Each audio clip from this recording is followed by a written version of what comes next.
In the near future, we Jews are about to realize that our religion consists mainly of a gigantic sea of rubbish known as the Talmud, which is a monstrosity created around 2,000 years ago by a clique of corrupt rabbis in collusion with callous Roman officials. The Bible refers to it as the abomination of desolation.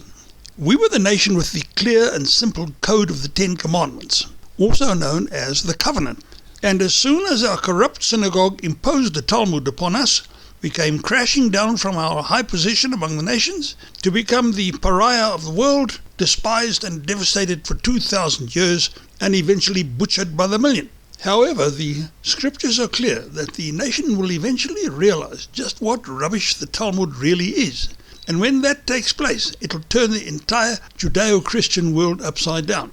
Well, that time has come, and this clip will now show both Jews and Christians just how completely our rabbis and their Talmud have destroyed what once was the most magnificent heritage ever seen on earth.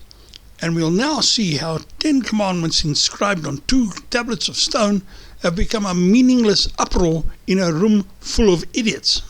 Before that, on Radio 4, the first of 2 programmes exploring one of the greatest books ever written.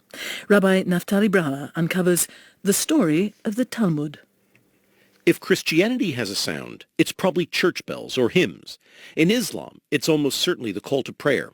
But if Judaism has a sound, it's most likely this.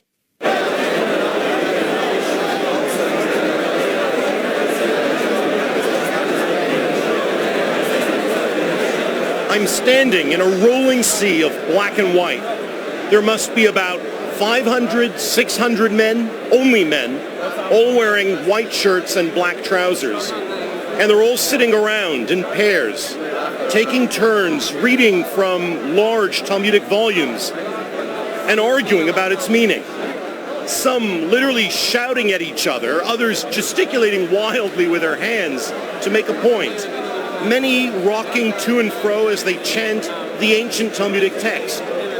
This is the time-honored way in which Talmud has been studied for millennia, by breaking down the text and subjecting it to rigorous analysis. And in this particular place, they'll be doing this all day, every day, for 10, 20, or even 30 years. Now listen to this blithering idiot and ask yourself why the state of Israel is unable to come up with any convincing reason for its legitimacy or even its very existence. A young man goes up to a rabbi and says, "Please explain the Talmud to me." "Very well," replies the rabbi, "but first I'll ask you a question. If 2 men come down a chimney, one comes out dirty and the other comes out clean, which one washes himself?" "The dirty one," answers the man. "No," says the rabbi. "They look at each other, and the dirty man thinks he is clean, and the clean man thinks he's dirty. Therefore, the clean man washes himself." Now, another question. 2 men come down a chimney, one comes out dirty, the other comes out clean. Which one washes himself? The young man smiles and says, "You just told me, Rabbi. The man who's clean washes himself because he thinks he's dirty." "No," says the rabbi. "If they each look at themselves, the clean man knows he doesn't have to wash himself. So it's the dirty man who washes himself." Now, one more question. If 2 men come down a chimney, one comes out dirty, the other comes out clean, which one washes himself? "I don't know, Rabbi. Depending on your point of view, it could be either one." Again, the rabbi says, "No. If 2 men come down the same chimney, how can one be clean and the other dirty? They're both dirty, and therefore they both wash themselves." Scratching his head, the confused man said, "Rabbi, you asked me the same question 3 times, and you gave me 3 different answers. Is this some kind of joke?" "This is not a joke, my son. This is Talmud."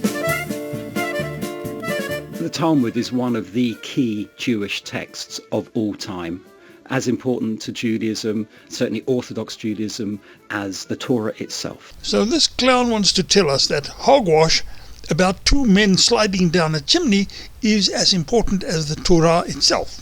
It's as important as the 10 values that have held our civilization together for almost 3,500 years.